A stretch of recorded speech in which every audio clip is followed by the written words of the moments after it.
లలితాలో నగలు కొనండి, ఎక్కువ డబ్బులు ఆదా చేయండి.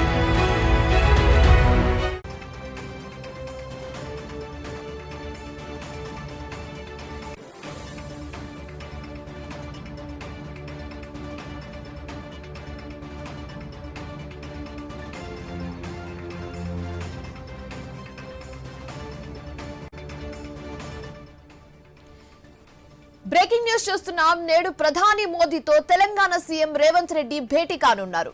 భారత్ ఫ్యూచర్ సిటీలో ఈ నెల 8, 9 తేదీల్లో నిర్వహించే తెలంగాణ రైజింగ్ గ్లోబల్ సమ్మిట్ కు మోదీని ఆహ్వానించనున్నారు. ఉదయం 11 గంటలకు ప్రధానితో భేటీ అవుతారు. పలువురు కేంద్ర మంత్రులతో పాటు లోక్సభలో ప్రతిపక్ష నేత రాహుల్ గాంధీని సైతం CM ఆహ్వానించనున్నారు.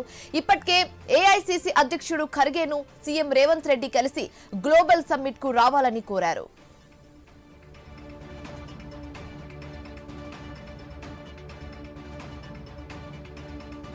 Telangana rising global summit కు వివిధ రాష్ట్రాల సీఎంలను ఆహ్వానించాలని సీఎం రేవంత్ రెడ్డి నిర్ణయించుకున్నారు. ఆ బాధ్యతలను మంత్రులకు అప్పగించారు. రేపు మంత్రులు ఆయా రాష్ట్రాలకు వెళ్లి ఆహ్వాన పత్రాలు అందించబోతున్నారు. ఢిల్లీ సీఎంతో పాటు కేంద్ర మంత్రులు, గవర్నర్లకు రాష్ట్ర ఎంపీలు ఆహ్వాన పత్రాలు అందిస్తారు. మరింత తాజా సమాచారం మా కరెస్పాండెంట్ ఏవై స్వామి ఫోన్ ఇన్ ద్వారా అందిస్తారు. స్వామి,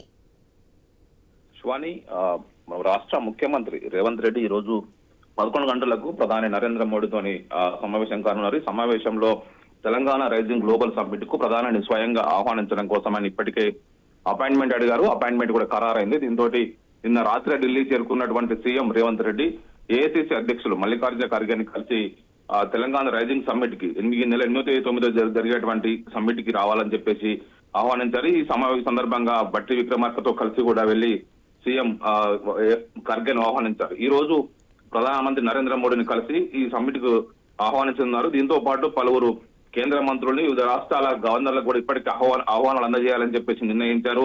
వరుసగా ఈ నెల 4వ తేదీ నుంచి కూడా వరుసగా వివిధ రాష్ట్రాల ముఖ్యమంత్రులను కూడా ఆహ్వానించాలని చెప్పేసి కూడా రాష్ట్ర ప్రభుత్వం డిసైడ్ అయింది. జార్ఖండ్ కు డిప్యూటీ సీఎం బట్టి విక్రమార్క వెళ్లి జార్ఖండ్ సీఎం ను ఆహ్వానించనున్నారు. జమ్మూ కాశ్మీర్, గుజరాత్ ముఖ్యమంత్రులను రాష్ట్ర మంత్రి ఉత్తమ్ కుమార్ రెడ్డి ఆహ్వానిస్తారు. పంజాబ్, హర్యానా గవర్నమెంట్లకు ఆ ముఖ్యమంత్రులను దామోదర్ రాజనరసింహ ఆహ్వానిస్తారు. ఆంధ్రప్రదేశ్, కేరళకు కోమటిరెడ్డి వెంకటరెడ్డి, తమిళనాడు, కర్ణాటకకు దుద్దిల శ్రీధర్ బాబు, ఉత్తరప్రదేశ్ కు పొంగులేటి శ్రీనివాస్ రెడ్డి, రాజస్థాన్ కు పొన్నం ప్రభాకర్, ఛత్తీస్గఢ్ కు కొండ సురేఖ, వెస్ట్ బెంగాల్ కు సీతక్క, మధ్యప్రదేశ్ కు తుమ్మల నాగేశ్వరరావు, అస్సాం కు జూపల్ కృష్ణారావు, బీహార్ కు వివేక్ వెంకటస్వామి, ఒరిస్సాకు వాకిటి శ్రీహరి, హిమాచల్ ప్రదేశ్ కు అడ్లూరు లక్ష్మణ్, మహారాష్ట్రకు మహమ్మద్ అజారుద్దీన్ కూడా వెళ్లనున్నారు. పలువురు కేంద్ర మంత్రులు, గవర్నర్లకు ఎంపీలు స్వయంగా వెళ్లి కలిసి ఆహ్వాన పత్రాలు అందజేస్తారు. ఈ నెల 8, 9 తేదీల్లో ఒకవైపు ఫ్యూచర్ సిటీలో, భారత్ ఫ్యూచర్ సిటీలో అత్యంత ఘనంగా రాష్ట్ర ప్రభుత్వం తలపెట్టినటువంటి ఈ ప్రోగ్రామ్ ని సక్సెస్ చేయడం కోసం ప్రభుత్వం ఇప్పటికే ఏర్పాట్లు చురుగ్గా కొనసాగిస్తుంది. దీనికి సంబంధించినటువంటి విషయంలో దేశవ్యాప్తంగా వివిధ అంతర్జాతీయంగా కూడా పలువురు పారిశ్రామికవేత్తల్ని, వివిధ రకాల ఎంటర్ప్రినర్స్ అందరినీ కూడా ఆహ్వానిస్తారు. ఈ సందర్భంగా ప్రైమ్ మినిస్టర్ నరేంద్ర మోడీని కూడా సీఎం రేవంత్ రెడ్డి కలిసి ఈ రోజు ఆహ్వానం అందజేయబోతున్నారు. Shivani. Right, thank you Swamy.